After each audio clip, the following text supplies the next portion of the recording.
صلوا على خير البرية هاديا صلوا عليه وعزروه ووقروه والحمد لله الذي يهدي وما يهدي سواه ولا يعين وينصر.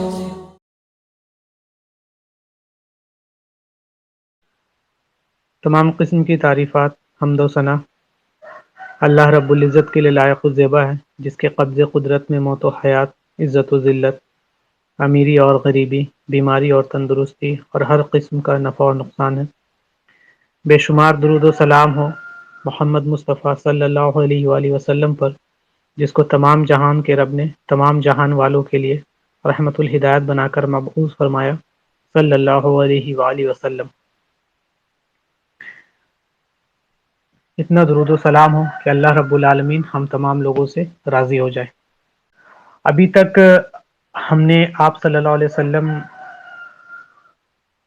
جس معاشرے میں پیدا ہوئے تھے اس معاشرے کے بارے میں، اس معاشرے کے کلچر کو، اس معاشرے کی morality کو، اس معاشرے کی سوسائٹی کو، اس کو پڑھیں۔ پھر آپ صلی اللہ علیہ وسلم کی پیدائش، اور پھر آپ صلی اللہ علیہ وسلم جب پیدا ہوئے تو اس وقت عرب کا ماحول کیا تھا، اور پھر آپ صلی اللہ علیہ وسلم کا بچپنا، آپ کی جو لینیج ہے اس پر ہم نے بات کی، اور اس کے بعد پھر آپ صلی اللہ علیہ وسلم کی جو جوانی تھی اس پہ بات کی، پھر آپ صلی اللہ علیہ وسلم کے نکاح پہ بات کی، آپ صلی اللہ علیہ وسلم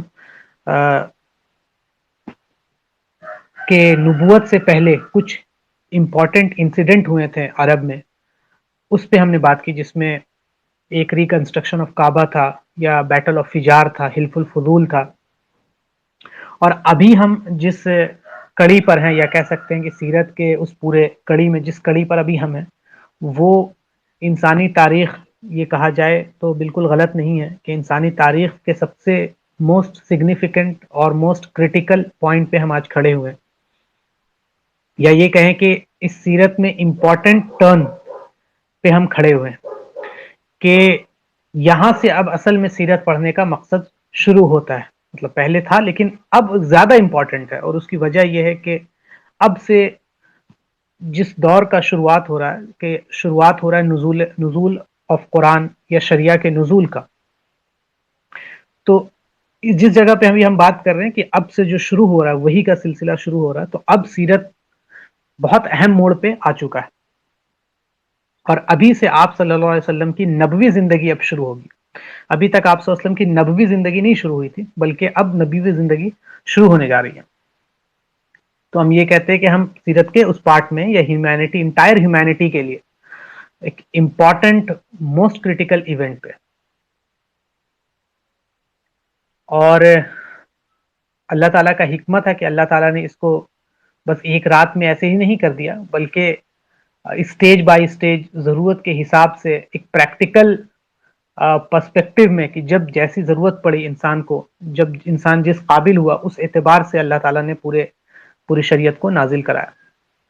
اور ابھی جب ہم جس موڑ پر کھڑے ہیں تو آپ صلی اللہ علیہ وسلم نبوت کے بہت قریب ہیں، تو اس سے آپ صلی اللہ علیہ وسلم کی زندگی میں کچھ چینجز آنے والی ہیں۔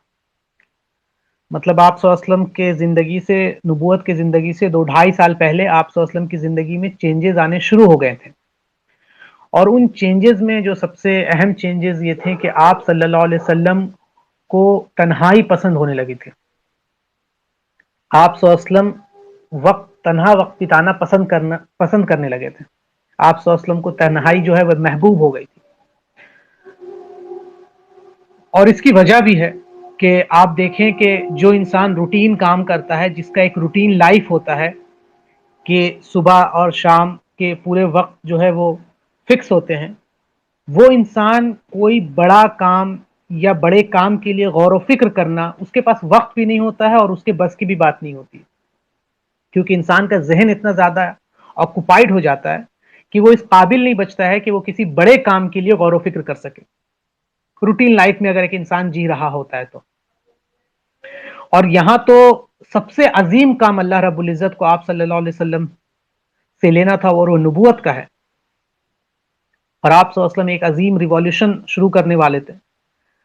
تو آپ اگر ایک عام ریولیوشن کو بھی دیکھیے گا انسانی زندگی میں، تو اس میں اس کے کم سے کم تو شروعاتی دنوں میں وہ ریوالوشن اس بات کو گوارا نہیں کر سکتا ہے کہ اس کے شروع کرنے والے لوگ ایک عام روٹین لائف جیتے ہوں. کبھی بھی نہیں، چاہے وہ کسی کا بھی ریوالوشن ہو. آپ اس کو اٹھا کے پڑھیں گے تو آپ دیکھیں گے کہ اس کی شروعات کرنے والے جو لوگ ہوں گے وہ شروعاتی دنوں میں اپنا سب کچھ لٹا رہے ہوتے ہیں. تو پہلا جو چینجز آپ صلی اللہ علیہ وسلم کی زندگی میں آ رہا ہے وہ یہ آیا کہ آپ کو تنہائی پسند ہونے لگے. آپ سوسائٹی سے الگ ہونے لگے. آپ صلی اللہ علیہ وسلم کو محبوب ہونے لگا جب آپ صلی اللہ علیہ وسلم قریب ہو گئے 40 سال کے. آپ تنہائی میں وقت بتاتے، غار حرا میں جا کے وقت بتاتے، اور وہاں پہ جا کر اپنے نفس کی پیوریفیکیشن کرتے، اللہ کے اس پورے کائنات کے اوپر غور و فکر کرتے، اللہ کی اس پورے کریشن کے اوپر غور و فکر کرتے، اپنے اوپر غور و فکر کرتے، اپنے جسم کی بناوٹ کے اوپر غور و فکر کرتے.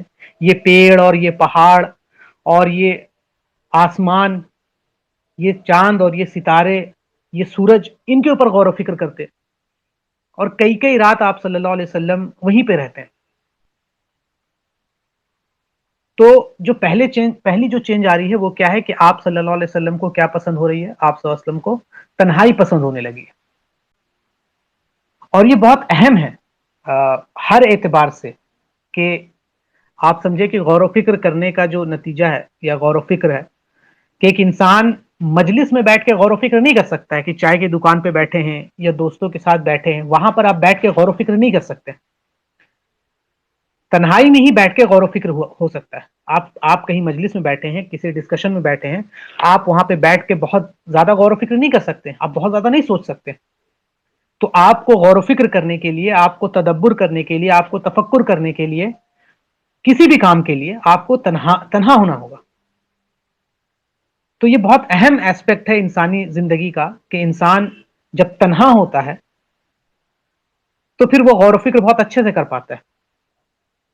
اب آپ دیکھیں کہ اللہ نے انسان کو بنایا ہے، اور اللہ نے قرآن میں کئی جگہ پہ انسان کو فرمایا کہ تم غور و فکر کیوں نہیں کرتے ہو؟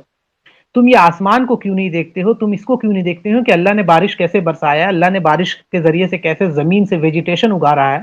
تم یہ کیوں نہیں دیکھتے ہو کہ یہ سمندر اور یہ ہواؤں کا چلنا اور یہ پیڑوں کا اگنا اور یہ بادل اور یہ سورج اور یہ چاند اور یہ دنیا اور یہ سیارے، تم اس پہ غور و فکر کیوں نہیں کرتے؟ اللہ تعالیٰ بار بار تلقین کر رہا غور و فکر کرنے کا.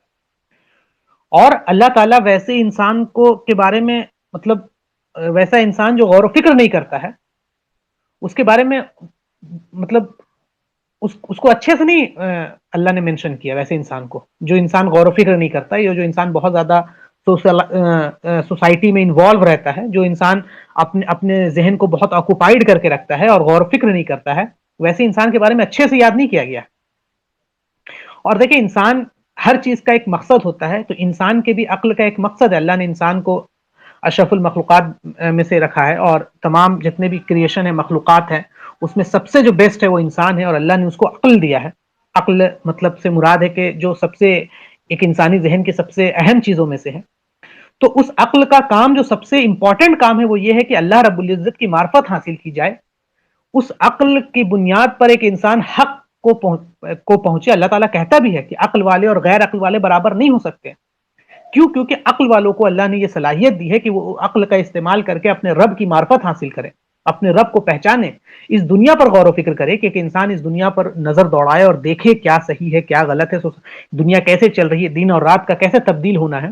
تو یہ انسان کے عقل کا مقصد ہے. اور عقل مند انسان وہی ہوتا ہے جو غور و فکر کرتا ہے. اور روٹین لائف والے اگر ہوں گے تو وہ بہت زیادہ غور و فکر نہیں کر پائیں گے. جو روٹین، جن کا زندگی ہے کہ وہ روٹین لائف میں ہی زندگی گزار رہے ہیں، تو وہ بہت زیادہ غور و فکر نہیں کر پائیں گے.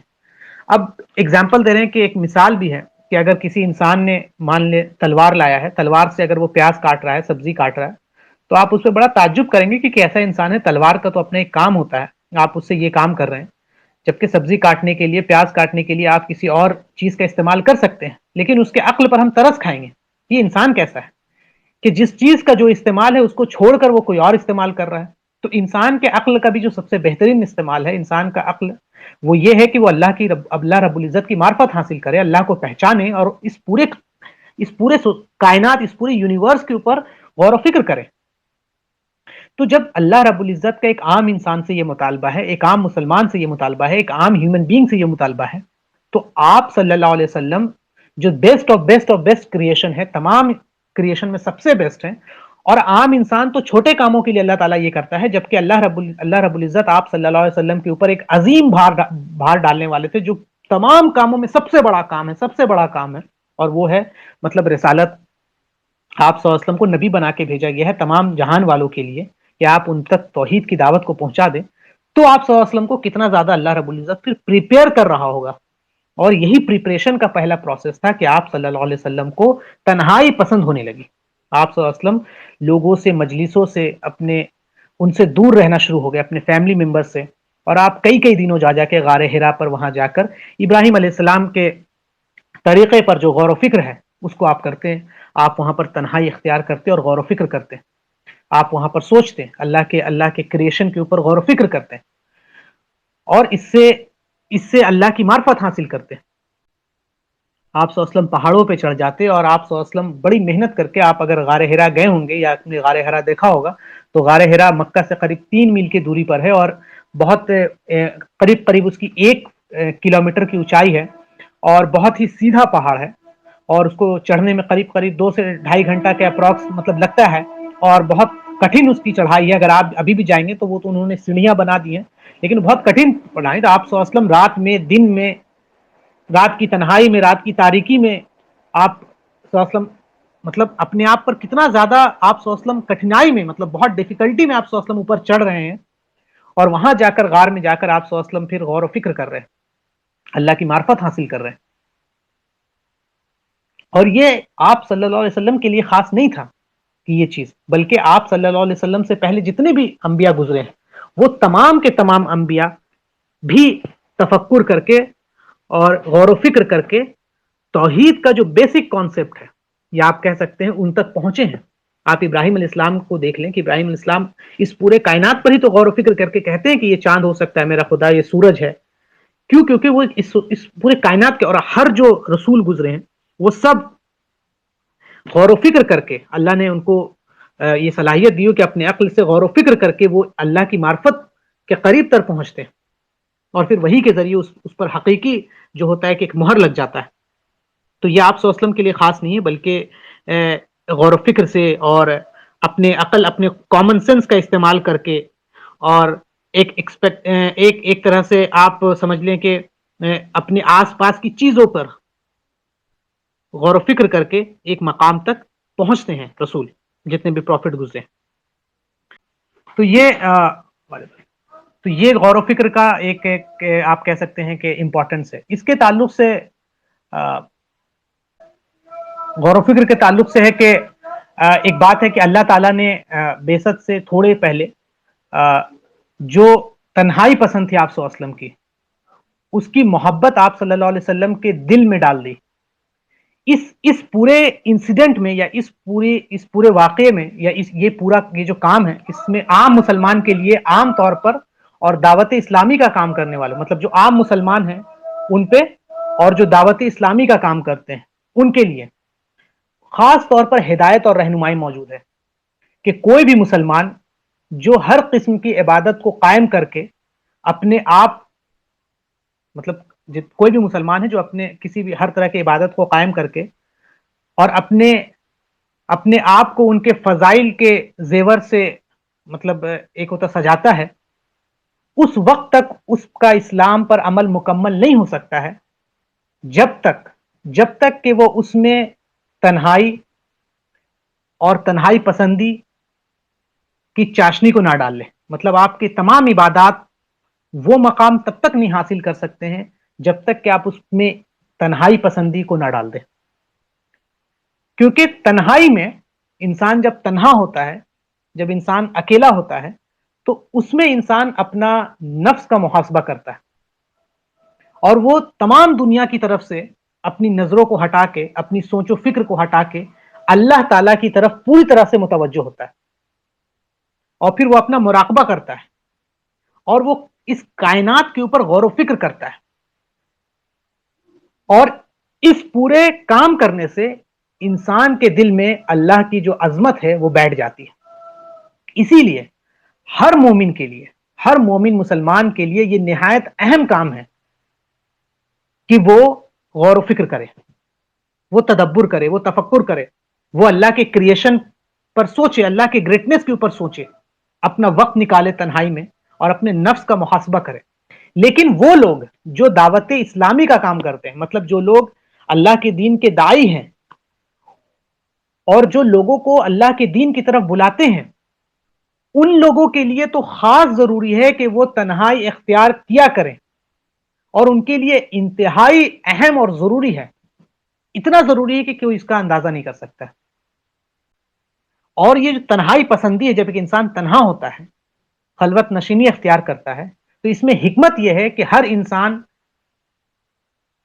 کے ساتھ ساتھ، اس کے نفس کے ساتھ ساتھ بہت سی ایسی طاقتیں ہوتی ہیں جو بری طاقتیں ہوتی ہیں، اور اس سے محفوظ رہنا، اس سے اپنے آپ کو بچانا تبھی ممکن ہو سکتا ہے کہ جب ایک انسان اپنا نفس کا محاسبہ کرے، اور نفس کا جو محاسبہ ہے وہ کبھی بھی لوگوں کے بیچ میں نہیں ہو سکتا ہے، وہ ہمیشہ تنہائی میں ہوگا۔ غرور، تکبر، حسد، کینہ، ریاکاری، دنیا کی محبت، یہ جتنی بھی برائی ہے نفس کی، یہ سب انسان کے دل کے گہرائیوں میں انسان پر حملہ کرتی ہے۔ اگر ایک انسان ظاہر میں کتنا نیک کیوں نہ ہو، اس کے عمل بہت صالح ہوں، لیکن اگر یہ تمام چیز اس کے نفس میں، اس کے دل میں اتری ہوئی ہے، تو اس کے بدن کو، اس کے دل کو وہ کیا کرتی ہے؟ کالا کر دیتی ہے، سیاہ کر دیتی ہے۔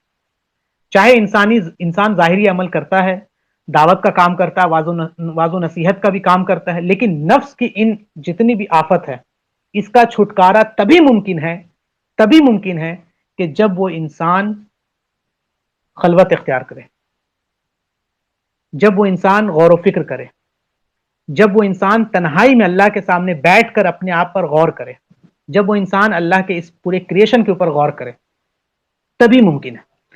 آپ اپنے باہر کے عمل تو سدھار سکتے ہیں، نماز پڑھ کے، سب کچھ کر کے، لیکن آپ اپنے نفس کے جو آپ کے معاملات ہیں، اس کو آپ تب تک نہیں صحیح کر سکتے ہیں جب تک آپ تنہائی اختیار نہیں کریں۔ تو یہ بہت اہم نقطہ ہے جس پر ہم بات کر رہے ہیں ابھی، کہ جب آپ اللہ کے سامنے کھڑے ہو کر، اللہ کے سامنے بیٹھ کر اپنی کمزوری کا، کہ اے اللہ میرے اندر یہ کمزوری ہے، اپنی لاچاری کا اظہار کرتے ہیں، اور پھر اللہ تعالیٰ کی عظمت پر غور و فکر کرتے ہیں، اور پھر اپنے ذہن میں یوم آخرت کا تصور کرتے ہیں، اور پھر اللہ تعالیٰ کی جو رحمت ہے، اس کے ساتھ ساتھ اللہ کا جو غضب ہے، اللہ کا جو عذاب ہے، اس کا احساس کرتے ہیں۔ یہ سب احساس جو ہے وہ پبلک میں نہیں آ سکتا ہے، یہ احساس تو صرف خلوت میں آ سکتا ہے۔ اور جب ایک انسان اس پر غور و فکر کرتا ہے، تو انسان کے نفس کے اوپر جو اٹیک ہوتا ہے ان چیزوں کا، اس سے انسان بچتا ہے پھر، اور پھر انسان کا جو دل ہے وہ اللہ کی معرفت سے، وہ نور، اس کے نور سے منور ہو جاتا ہے، اور پھر دنیا کی جو آفتیں ہیں اس کے دل کو خراب نہیں کر سکتے۔ دوسری چیز جو یہ ہے کہ جو مسلمان کی زندگی میں عمومی اور مطلب ایک اہمیت رکھتی ہے خصوصی طور پر، وہ یہ ہے کہ خلوت کے عمل سے دل میں محبت الہی کے حصول کی تربیت ہوتی ہے۔ کبھی بھی آپ کے ظاہری عمل سے آپ کے دل میں اللہ کی محبت اس طرح سے نہیں آئے گی جس طرح سے تنہائی میں آپ کے عمل کرنے سے اللہ کی محبت آپ کے دل میں آئے گی۔ یہی محبت ہر قسم کی قربانی اور جہاد فی سبیل اللہ کے اساس کی بنیاد ہے۔ ایک انسان کے دل میں جب تک اللہ کے لیے محبت اس لیول پہ نہیں آئے گی، تب تک وہ کبھی اللہ کے لیے قربانی نہیں دے سکتا ہے۔ اسی کے لیے دیکھیں، صحابہ کے بارے میں کہا جاتا تھا کہ وہ فائٹرز ہوتے تھے دن میں، اور رات میں مونک، مطلب رات میں عبادت گزار ہوتے تھے، اور دن میں وہ جہاد کرتے تھے۔ ایک طرف دن میں، اور رات میں دن کی تربیت، مطلب رات میں اللہ کے سامنے اپنی کمزوری کا، اللہ کے ساتھ خلوت میں اللہ کے سامنے اپنی کمزوری کا بیان کرنا اور اللہ کی معرفت حاصل کرنا، دن کے لڑائی میں ان کو مدد حاصل کرتے تھے۔ دیکھیں، ایک اور بہت اہم بات ہے، اور آپ لوگ کیونکہ تمام لوگ پڑھے لکھے لوگ ہیں، تو آپ اس بات کو بہت اچھے سے سمجھ سکتے ہیں۔ کہ محبت، اللہ کی جو محبت ہے وہ صرف عقلی ایمان سے حاصل نہیں ہو سکتی ہے. مطلب عقل کی بنیاد پر صرف اللہ کی محبت حاصل نہیں ہو سکتی، کیونکہ عقل جو ہے، عقلی جو کام ہے کا دل کے احساس سے کوئی تعلق نہیں ہے. لوگ کہتے ہیں کہ بھائی ہم بس ریشنل لوگوں کو دعوت دے دیں، لوگوں کو عقل سے بلا لے، عقل سے سمجھا دیں. تو عقل سے آپ تو حق تو پہچان سکتے ہیں، عقل کی بنیاد پر آپ یہ سمجھ سکتے ہیں کہ صحیح اور غلط کیا ہے، لیکن عقل کی بنیاد پر کبھی بھی آپ اللہ کی محبت حاصل نہیں کر سکتے. اگر عقل کی بنیاد پر اللہ کی محبت حاصل ہوتی تو اب آپ دیکھیں کہ کتنے ایسے اسلام کے دشمن ہیں، کتنے ایسے لوگ ہیں جو اسلام کو پڑھتے ہیں اسلام کو نقصان پہنچانے کے لیے. وہ عقل لگا کر سمجھتے ہیں کہ اسلام صحیح ہے، لیکن کیا ان کے دل میں اللہ کی محبت آ جاتی ہے؟ کبھی آپ نے دیکھا ہے؟ نہیں. اگر عقل کی بنیاد پر ہی اللہ سے محبت اور اللہ کے رسول سے محبت ہوتی تو یہ جتنے اورینٹلسٹ ہیں وہ سب کے سب اسلام میں داخل ہوتے اور اللہ اور اس کے رسول کی محبت میں سب سے آگے ہوتے. لیکن ہم دیکھتے ہیں کہ نہیں، ایسا نہیں ہوتا ہے. کیا آپ نے کبھی یہ بات سنا ہے کہ کوئی سائنٹسٹ یا کوئی میتھمیٹیشین، کوئی میڈیکل سائنس کا جاننے والا کسی مسئلے پر یا کسی مشکل پر ایمان لا کر اپنی روح کو قربان کر دیا؟ کبھی آپ نے سنا ہے کہ بس کسی تھیوری پر ایمان لایا کسی اور اپنے آپ کو قربان کر دیا اللہ کے دین؟ نہیں. اللہ تعالیٰ پر ایمان لانے کے بعد محبت، اللہ کی محبت، محبت الہی کے حصول کا جو ذریعہ یہ ہے کہ وہ کثرت کے ساتھ اللہ تعالیٰ کی نعمتوں میں غور و فکر کیا جائے. کثرت کے ساتھ اللہ کی عظمت، اللہ کی جلالت کے جو بھی مظاہر ہیں، اللہ سبحانہ و تعالیٰ کا ذکر اپنے زبان سے، اپنے دل سے کثرت کے ساتھ کیا جائے. اور یہ سب کچھ تب تک حاصل آپ نہیں کر سکتے ہیں جب تک آپ دنیا میں مشغول رہیں گے، جب تک آپ دنیا کے روٹین لائف میں ہوں گے، جب تک آپ دنیا کے شور اور شرابے میں موجود ہوں گے، تب تک آپ کبھی نہیں حاصل کر سکتے. تو اس کو حاصل کرنے کے لیے آپ کو بار بار خلوت اختیار کرنا ہوگا، بار بار عزلت کی زندگی گزارنا ہوگا. اور جب ایک مسلمان اس طریقے کے مطابق خلوت نشینی کے وظیفے کو اختیار کرتا ہے تو اس کے دل میں اللہ کی بے پناہ محبت پیدا ہوتی ہے، جس کی وجہ سے ہر بڑی چیز اس کے نزدیک کوئی حیثیت نہیں رکھتی، اور ہر مغرور اور متکبر اس کے سامنے حقیر نظر آتا ہے. ہر بڑی سے بڑی تکلیف، ہر بڑی سے بڑی پریشانی اس کے لیے آسان ہو جاتی، ہر طرح کی دنیاوی محبت سے وہ دور ہو جاتا ہے. اور یہی وہ ہتھیار ہے جو ایک دعوت دینے والے کے پاس ہونا چاہیے. اگر آپ اللہ کے دین کے داعی ہیں اور آپ خلوت میں وقت نہیں بتاتے ہیں، آپ صرف دنیا ہی میں دعوت کر رہے ہیں، اور آپ کے تنہائی میں اللہ کے ساتھ کوئی رشتہ نہیں ہے، تو کوئی فائدہ نہیں ہے. آپ ایک پرانے زنگ لگے ہوئے بندوق کی طرح ہے جس کا کوئی کام نہیں، بس دکھانے کے لیے. آپ کی کوئی ویلیو نہیں ہے اس فیلڈ میں. اور اسی کے لیے یہ جو میں نے پورا ایک خاکہ آپ کے سامنے کھینچا ہے، وہ سمجھانے کے لیے کہ اسی چیز کے لیے اللہ تعالیٰ نے اپنے رسول صلی اللہ علیہ وسلم کے دل میں نبوت سے پہلے یہ چیز پیدا کی کہ وہ آپ صلی اللہ علیہ وسلم خلوت پسند کرنے لگے. آپ خلوت نشینی اختیار کرنا شروع کر دیے. آپ کے دل میں دنیا کی محبت، دنیا سے رغبت، یہ سب دور ہو کے آپ دنیا کی مجلس سے دور ہو کے تنہائی میں جا کر اللہ کے کریشن کے اوپر، ابراہیم علیہ السلام کے طریقے کے اوپر عبادت کرنا شروع کر دی، تاکہ آپ کے کاندھے پہ جو بوجھ آنا ہے اللہ کے دین کا، اللہ کے رسالت کا، اس کے لیے آپ تیار ہو سکیں. کیونکہ انسان کے دل میں جو خوف، محبت، امید، یہ جو کیفیت ہے نا، وہ صرف عقل کی بنیاد پر انسان کو نہیں حاصل ہو سکتی. انسان صرف اپنے عقل کی بنیاد پر وہ چیز حاصل نہیں کر سکتا ہے کہ انسان عقل کی بنیاد پر اللہ کی محبت حاصل کر لے، عقل کی بنیاد پر اللہ کا خوف حاصل کر لے. نہیں، بلکہ اس کے لیے ضروری ہے کہ وہ اپنے آپ کو خلوت میں رکھ کے اللہ تعالیٰ پر غور و فکر کرے، اللہ کے کریشن پہ غور و فکر کرے. اسی میں امام شاطبی رحمۃ اللہ علیہ بحث جو کرتے ہیں، اس میں دو طرح کے انہوں نے انسان کو ڈیوائیڈ کیا. ایک عام مسلمان ہوتے ہیں اور ایک خاص مسلمان ہوتے ہیں.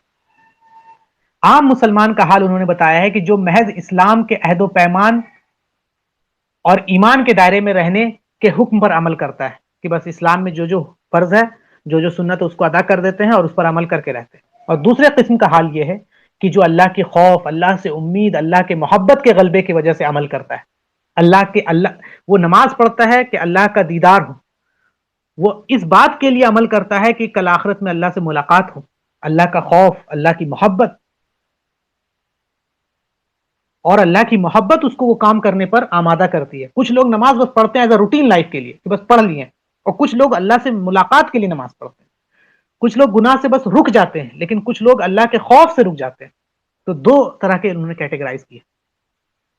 خوف رکھنے والا جو انسان ہے وہ مشقت کے باوجود بھی کیا کرتا ہے؟ عمل کرتا ہے.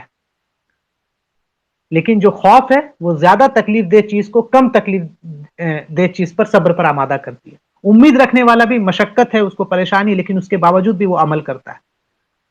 محبت کرنے والا انسان بھی اللہ اپنے محبوب سے ملاقات کے شوق میں پوری طاقت کے ساتھ عمل کرتا ہے، اور اس کے لیے مشکل چیز بھی آسان ہو جاتی ہے، اور وہ اپنی پوری قوت لگا دیتا ہے. اور اس کے باوجود بھی وہ سمجھتا ہے کہ اس کے محبت کا حق ادا نہیں ہوا، اور اللہ کی نعمتوں پر وہ شکر نہیں لا پاتا. تو دل میں یہ جو کیفیت ہے، یہ جو وجدانی کیفیت ہے، اس کو پختہ کرنے کے لیے اور الگ الگ وسائل اختیار کرنا اور اس کی اہمیت اور ضرورت کو سمجھنا تمام مسلمانوں کے لیے ضروری ہے. اور اس کے لیے سب سے اہم جو کام ہے وہ کام کیا ہے؟ وہ یہ ہے کہ انسان اپنے خلوت میں بیٹھ کے اللہ کے اوپر غور و فکر کرے.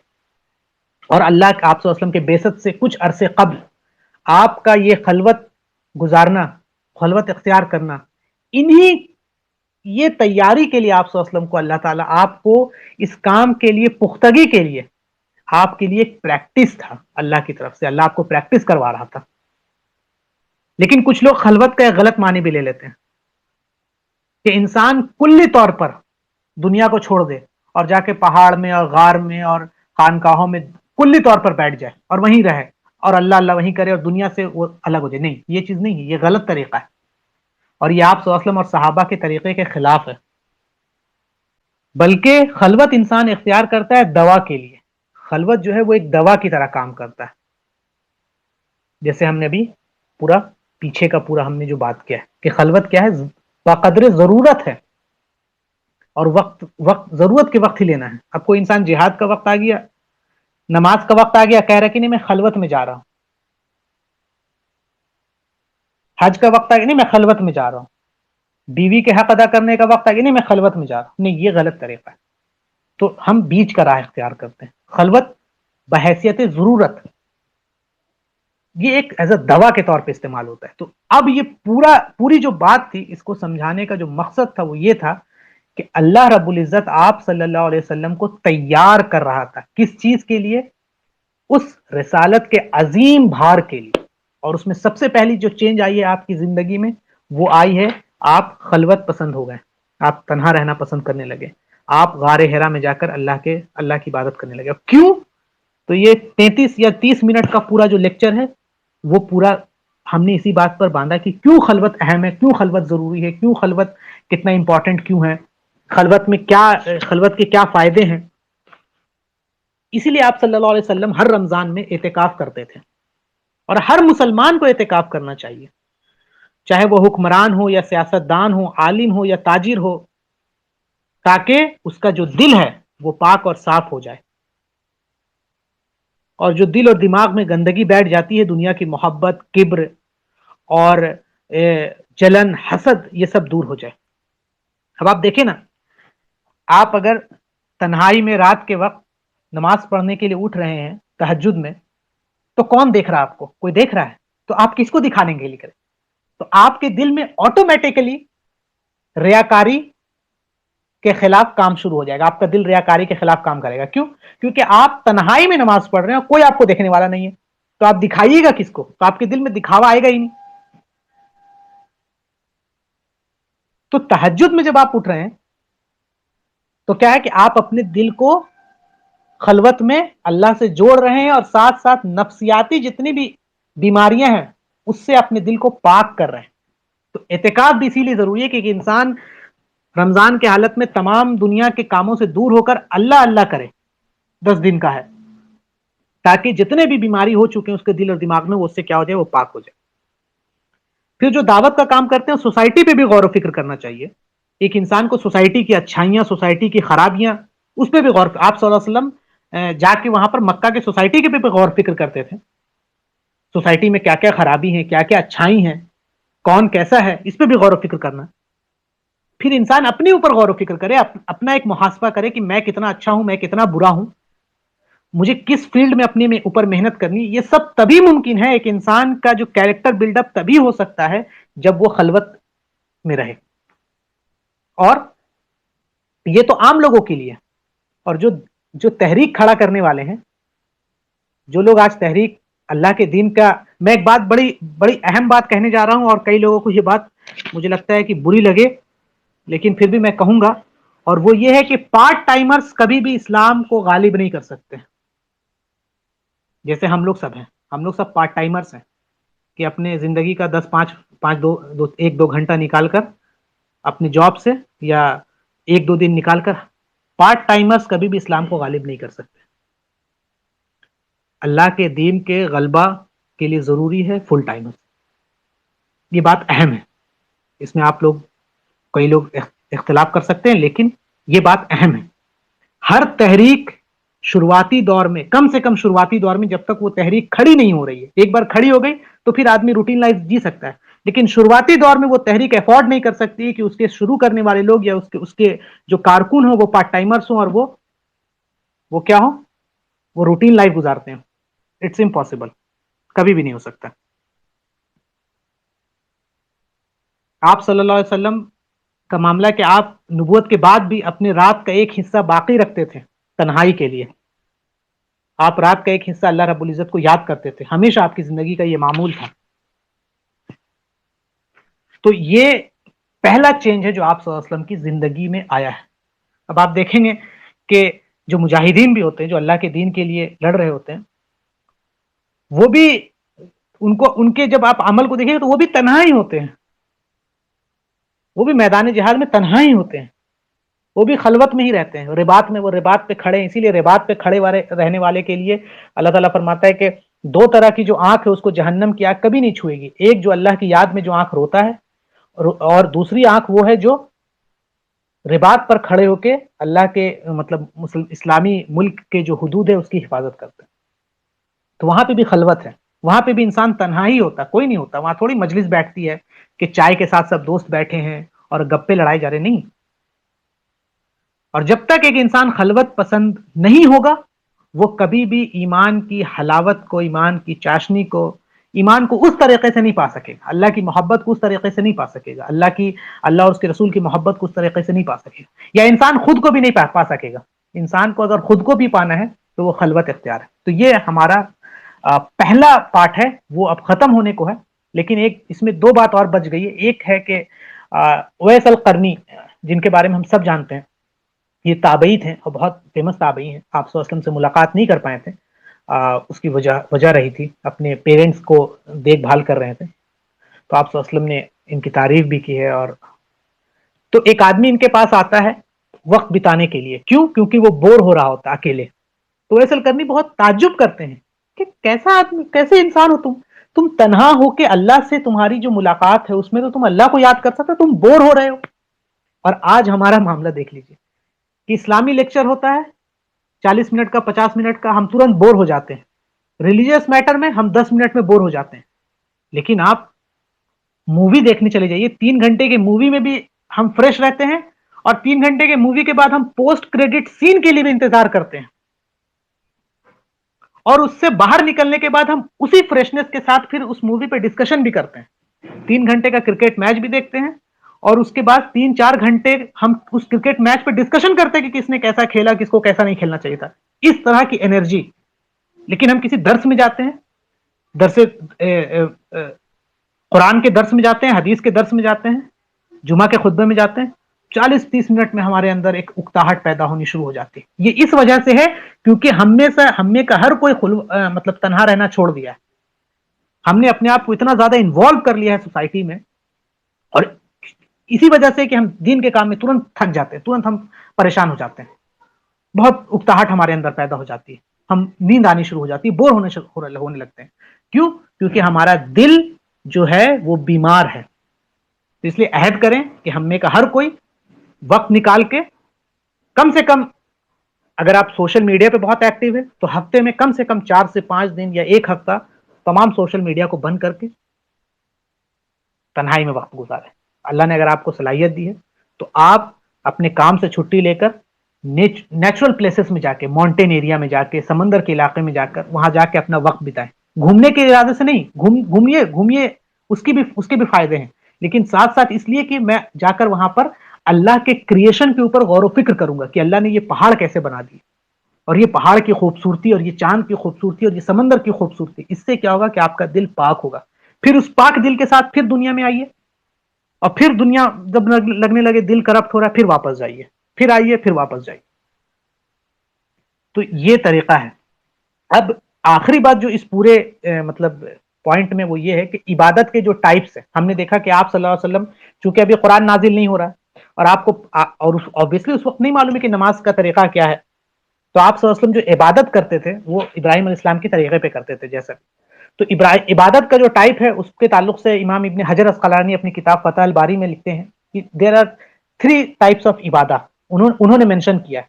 پہلا ہے خلوہ، اللہ کے ساتھ تنہا رہنا، یہ عبادت ہے کہ انسان تنہائی میں تنہا رہے، یہ عبادت میں شمار ہوتا ہے. دوسرا نماز ہے، اللہ کا ذکر ہے، اللہ سے دعا ہے، مطلب ایک انسان جو نارمل آپ اس کا ہے، روزہ ہے، حج ہے، زکات ہے.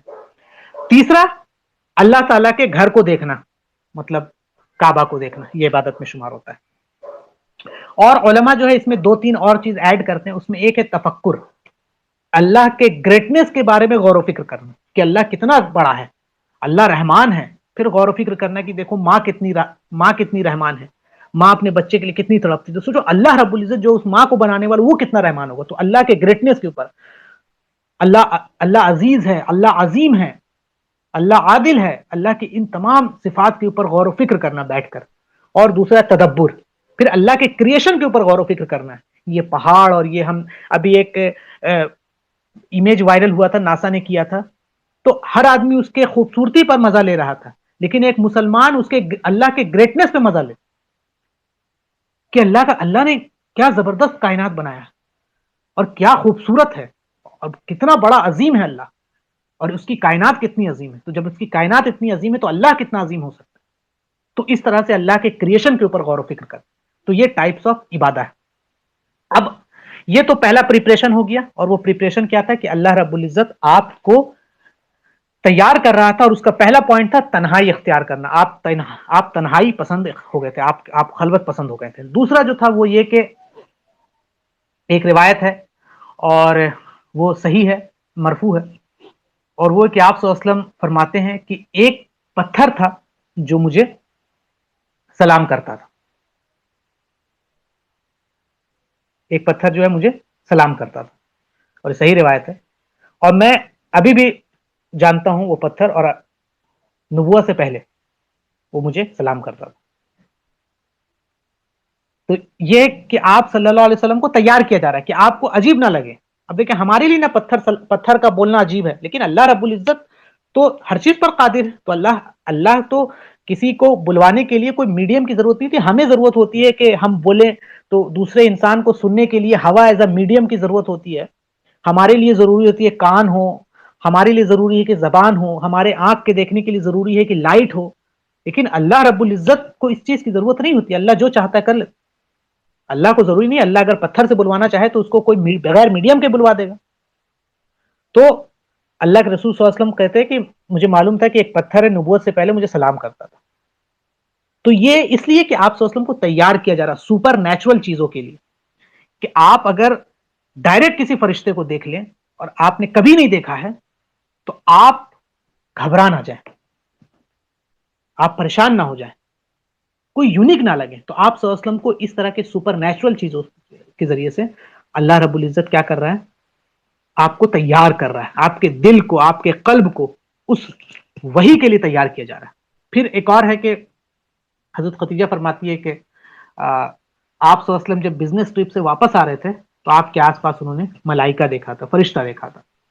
اس کے بعد ایک صحیح حدیث ہے سنن دارمی میں، اور صحیح اس کو امام البانی نے فرمایا کہ ابو ذر رضی اللہ عنہ آتے آپ صلی اللہ علیہ وسلم فرماتے ہیں کہ آپ کو یہ کب ریئلائز ہوا کہ آپ مطلب نبوت کے منصب پہ فائز ہوئے؟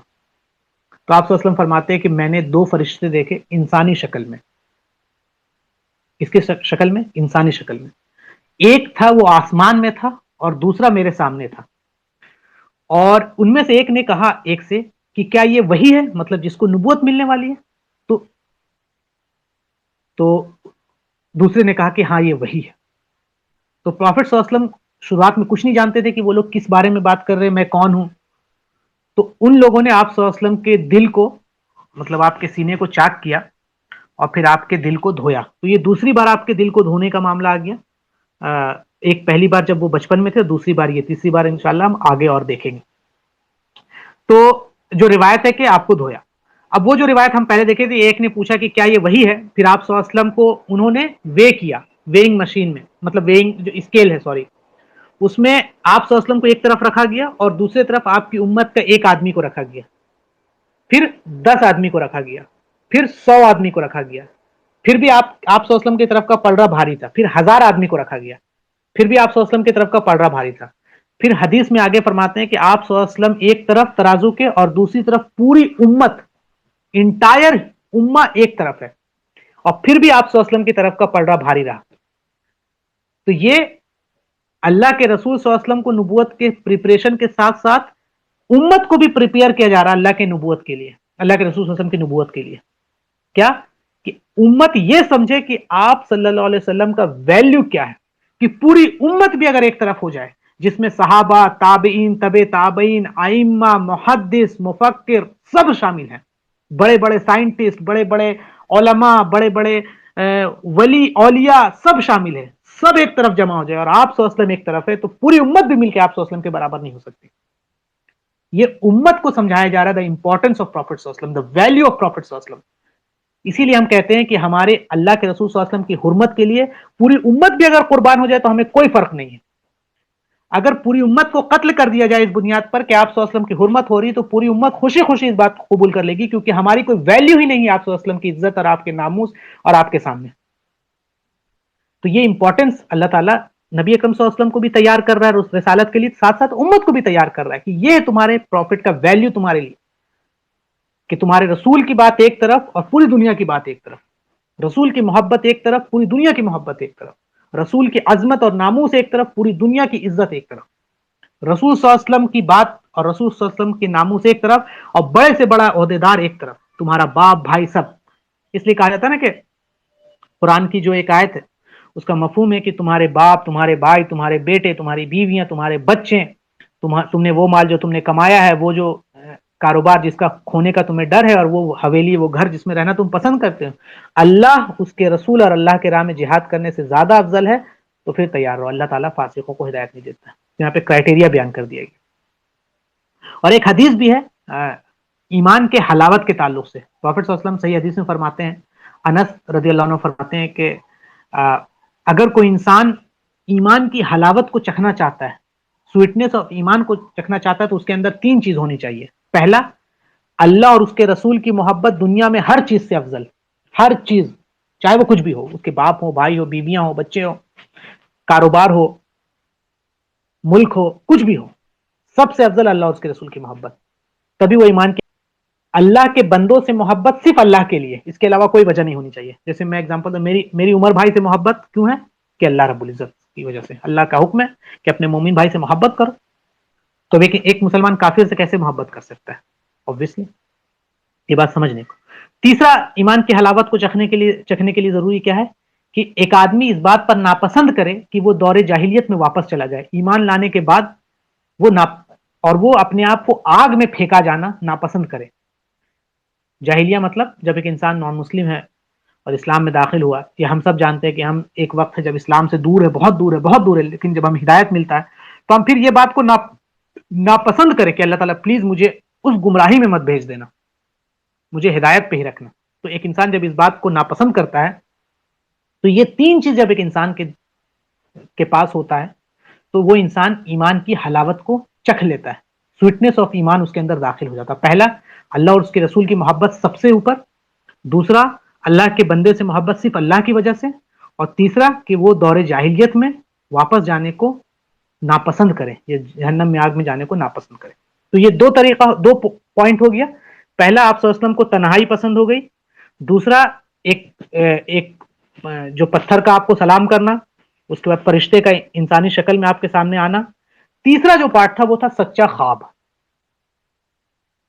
تیسرا پارٹ کیا ہے؟ وہ سچا خواب ہے۔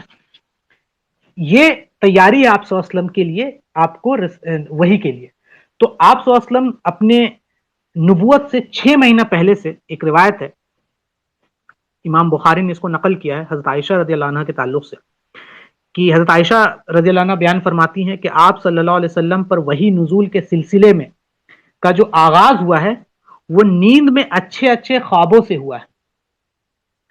آپ جو بھی خواب دیکھتے تھے وہ اگلے دن روز روشن کی طرح حقیقت بن جاتا تھا۔ کیا بتایا کہ آپ پر جو وحی کا سلسلہ شروع ہوا ہے وہ کیسے شروع ہوا ہے؟ سچے خواب کے ذریعے، کہ آپ خواب دیکھتے تھے رات میں اور اگلے دن وہ بتاتے تھے، اگلے دن وہ ایک دم صحیح ہو جاتا تھا، مطلب، اور اس کے تعلق سے حضرت عائشہ رضی اللہ عنہ تعالی اس کو ایکسپلین کر رہی ہیں، اور ایکسپلین ایسے کرتی ہیں، وہ فرماتی ہیں کہ آپ صلی اللہ علیہ وسلم مطلب تشبیہ دے رہی ہیں آپ صلی اللہ علیہ وسلم کے خواب کو۔ تو حضرت عائشہ فرماتی ہیں کہ آپ صلی اللہ علیہ وسلم، اس کا جو مفہوم یہ ہے کہ جب صبح کی روشنی پھیلتی ہے تو ہر قسم کی تاریکی، ہر قسم کے جو اندھکار ہیں وہ دم توڑ دیتے ہیں، اور جتنی بھی چیز ہے وہ سب حقیقت اور سامنے آ جاتی ہے۔ جیسے میں اگزامپل دوں کہ آپ اپنے روم میں ہیں اور اندھیرا ہے، تو آپ کو پتہ نہیں کہ کون سا سامان کہاں ہے، کہ کیا چیز کون ہے۔ آپ کو لگ رہا ہے کہ مان لیجئے کوئی ٹیبل ہے، آپ کو لگ رہا ہے کوئی انسان بیٹھا ہوا ہے، لیکن جب روشنی ہوتی ہے تو آپ کو وہ ٹیبل پھر نظر آتا ہے کہ نہیں یہ ٹیبل ہے، تو ہر چیز کی حقیقت آپ کو سامنے آ جاتی ہے۔ تو عائشہ یہی فرماتی ہے کہ جب صبح کی روشنی پھیلتی ہے اور ہر قسم کی تاریکی دم توڑ دیتی ہے اور ہر چیز کی حقیقت سامنے آ جاتی ہے، تو اسی طرح جب آپ صلی اللہ علیہ وسلم نیند سے بیدار ہوتے تھے تو آپ کا دیکھا ہوا خواب روز روشن کی طرح ایک حقیقت بن کر سامنے آ جاتا تھا۔ تو یہ کیا ہے؟ تیاری ہے۔ آپ صلی اللہ علیہ وسلم کے دل کو تیار کیا جا رہا ہے ان سپر نیچرل چیزوں کے۔ آپ خواب دیکھ رہے ہیں، وہ حقیقت میں بدل جا رہا ہے۔ آپ خواب دیکھ رہے ہیں، اور یہ سلسلہ قریب 6 مہینے تک چلا ہے۔ اور میں بڑا امپورٹنٹ بات بتاؤں اس کے تعلق سے، کہ یہ ایک میریکل ہے آپ صلی اللہ علیہ وسلم سے، کہ آپ صلی اللہ علیہ وسلم کی جو نبوت ہے وہ سچی ہے۔ اگر آپ کبھی پروفیٹ صلی اللہ علیہ وسلم کی نبوت کے دلیل پہ بحث کریں تو یہ امپورٹنٹ پارٹ ہے۔ اس کی وجہ یہ ہے کہ آپ صلی اللہ علیہ وسلم نے فرمایا کہ وہی جو ہے، وہی کے جو سچا خواب ہے، میرا مطلب یہ جو خواب ہے وہ وہی کا 1/46 پارٹ ہے، کیونکہ جو وہی ہے، اللہ کے رسول کے جو خواب ہوتے ہیں وہ پارٹ آف وہی ہوتے ہیں، ٹھیک ہے؟ اور خواب 3 طرح کے ہوتے ہیں۔ پہلا خواب ہے جو شیطان کا ٹرک ہوتا ہے، مطلب ایک شیطان ہے وہ آپ کو ٹرک کرتا ہے۔ کسی نے پوچھا حسن البصری سے کہ اگر شیطان سو گیا تو کیا ہو جائے گا؟ تو حسن بصری نے فرمایا کہ شیطان اگر سو گیا تو ہم لوگ کو بریک مل جائے گا۔ تو شیطان، ہم لوگ اگر سوتے بھی رہتے ہیں تو شیطان اپنا کام کرتا ہے۔ شیطان خواب میں آتا ہے اور خواب میں آ کے وسوسہ ڈالتا ہے، اور پھر آپ کے خواب میں آپ حرام کام کرتے ہوئے نظر آتے ہیں، مطلب جو کام آپ ناپسند کرتے ہیں، آپ رونے لگتے ہیں، آپ سیڈ ہو جاتے ہیں، آپ چلانے لگتے ہیں۔ اس کے بعد پھر کئی بار ایسا ہوتا ہے کہ آپ خواب میں کچھ ایسا کام کرتے نظر آتے ہیں جس کی وجہ سے آپ پر غسل واجب ہو جاتا ہے، احتلام کے معاملات ہیں۔ یہ سب جو ہے وہ شیطان کی طرف سے، یہ خواب کی پہلی قسم ہے۔ دوسرے خواب کی قسم ہے کہ انسان کے کنفیوز تھاٹس، جو انسان دن میں سوچتا ہے، جو دیکھتا ہے، وہ جو تھاٹس ہے وہ دوسرے خواب ہے۔ تیسرا خواب کا تیسرا ہے جو سچا خواب ہوتا ہے، جو اللہ کی طرف سے ہوتا ہے۔ اب اسی خواب میں جو آپ صلی اللہ علیہ وسلم کے پاس آ رہا ہے وہ پروف ہے آپ کے رسول ہونے پر۔ وہ کیسے ہے؟ وہ پروف اس طرح سے کہ آپ صلی اللہ علیہ وسلم نے ایک روایت ابن ماجہ میں فرمائی ہے کہ آپ صلی اللہ علیہ وسلم کے جو خواب ہے وہ 1/46 پارٹ آف وہی ہے۔ تو آپ تھوڑا سا میتھمیٹیکل کیلکولیشن بہت آسان ہے، لیکن آپ تھوڑا سا غور کیجیے گا۔ آپ صلی اللہ علیہ وسلم نے فرمایا کہ آپ پر جو وحی آ رہی ہے وہ 1/46 پارٹ آف وحی ہے۔ اور یہ بات آپ صلی اللہ علیہ وسلم نے کب فرمائی ہے؟ اپنے زندگی میں۔ ابھی آپ کے اوپر نبوت ختم نہیں ہوئی ہے، ابھی آپ حیات سے ہیں، مطلب ابھی آپ پر قرآن پورا نازل نہیں ہوا ہے، قرآن نازل ہو رہا ہے۔ تو اسکالرز مینشن کرتے ہیں کہ آپ صلی اللہ علیہ وسلم کی جو نبوت کی پورے سال رہے وہ کتنے سال رہے؟ 23 سال رہے، اور اس 23 سال میں 6 مہینہ بھی انکلوڈ ہے، ٹھیک ہے؟ تو جب پروفٹ صلی اللہ علیہ وسلم کو خواب آتا ہے، مطلب وہی لانے سے پہلے 6 مہینہ کیا آیا؟ خواب آیا. تو اگر آپ اس 6 مہینہ کو کیلکولیٹ کریں اور ٹوٹل سال کتنے بنتے ہیں؟ 23 سال.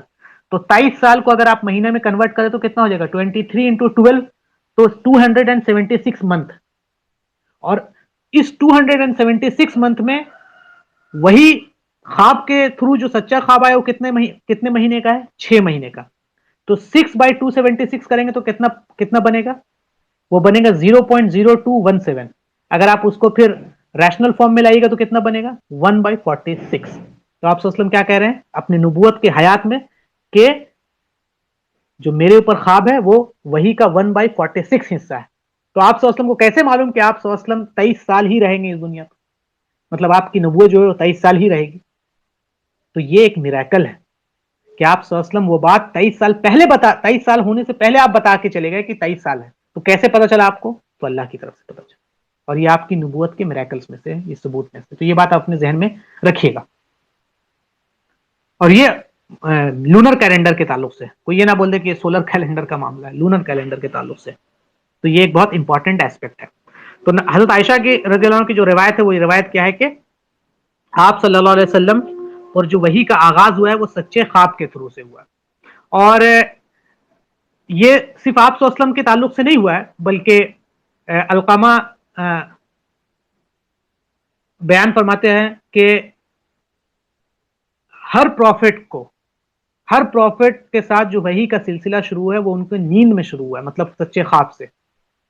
وہی آنے سے پہلے ہر پروفٹ کے ساتھ یہ معاملہ ہوا. تو کوئی آپ صلی اللہ علیہ وسلم کے ساتھ نیا انوکھا معاملہ نہیں تھا، بلکہ ہر پروفٹ کے ساتھ یہی معاملہ رہا کہ آپ کے اوپر پہلے سچا خواب آتا ہے. تو آپ سچا خواب آپ کے اوپر آتا ہے، اور سچا خواب سے کیا ہے کہ آپ صلی اللہ علیہ وسلم جب صبح ہوتا تو روزے روشن کی طرح وہ سامنے ہو جاتا. جو کیوں ہوتا؟ کیونکہ آپ صلی اللہ علیہ وسلم کو تیار کیا جا رہا تھا، آپ کے دل کو، آپ کے قلب کو اس وحی کے لیے.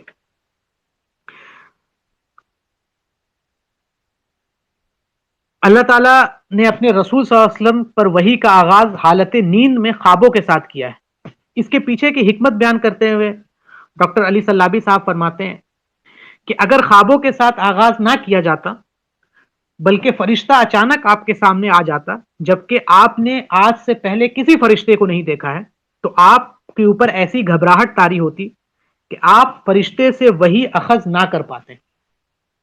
اسی لیے اللہ کی حکمت کا تقاضا یہ ہے کہ وحی کی ابتدا نیند کی حالت میں ہو اور خوابوں کی حالت میں ہو، کہ اللہ تعالیٰ وحی اخذ کرنے میں آپ کو مشق ہو جائے، ایک یوز ٹو ہو جائے، آپ مانوس ہو جائے، اس سے آپ کو پریکٹس ہو جائے. اور جیسے ہم نے بات کیا کہ اچھے خواب جو ہے وہ نبوت کا 1/46 حصہ ہے. اہل علم کا قول یہ ہے کہ نبی جو ہے صلی اللہ علیہ وسلم کو اچھے خوابوں کی جو وہ ملی ہے وہ 6 مہینہ تک جاری رہا، اور امام بہقی نے بھی یہی بات بیان کی ہے. اور یہ بات واضح رہے کہ نیند کی حالت میں آپ کے اوپر قرآن نازل نہیں ہوا ہے، ٹھیک ہے؟ ابھی قرآن نازل نہیں ہو رہا ہے. سارا قرآن جو آپ کے اوپر نازل ہوا ہے وہ بیداری کے عالم میں نازل ہوا ہے. اور اچھا خواب جو ہوتا ہے، اچھے خواب اللہ تعالیٰ کی جانب سے اس دنیا میں بھی بشارت ہے، مطلب اچھے جو لوگ ہوں گے اس دنیا میں وہ بھی سچا خواب دیکھ سکیں گے. تو اللہ کے رسول صلی اللہ علیہ وسلم کا ایک ارشاد ہے کہ اے لوگوں، نبوت کی خوشخبریوں میں سے صرف اچھا خواب ہی باقی رہ گیا. مطلب اب نبوت کا وہی کا جو سارا ہے اس کو وہ ہٹ گیا، صرف اچھا خواب باقی رہ گیا جسے مسلمان دیکھ لیتا ہے یا دیکھ سکتا ہے، یا اللہ تعالیٰ اس کو دکھا سکتا ہے. تو نزول وحی سے پہلے نبی صلی اللہ علیہ وسلم غار حرا میں بڑے خوبصورت خواب دیکھتے تھے. جب بیدار ہوتے تو وہ خواب حقیقت بدل جاتی. اور جتنے بھی آغاز وحی سے پہلے جتنے بھی تمام روایات ہیں وہ اس بات پر متفق ہیں کہ آپ کے اوپر جو نزول وحی کا سلسلہ ہوا ہے وہ اچھے خواب سے ہوا ہے. اور آپ نیند کی حالت میں دیکھتے، لیکن جب آپ بیدار ہوتے ہیں تو وہ حقیقت بن کر آپ کے سامنے آ جاتی ہے، اور اس میں ذرہ برابر بھی کوئی چینج نہیں ہوتا، اور آپ صلی اللہ علیہ وسلم کوئی بات نہ بھولتے، اور آپ کے دماغ میں وہ بات مطلب نقش کر جاتی. تو یہی سلسلہ چلتا رہا آپ صلی اللہ علیہ وسلم کے ساتھ. اور اس کے بعد پھر ایک دن ایسا آیا، رمضان کا مہینہ تھا، قریب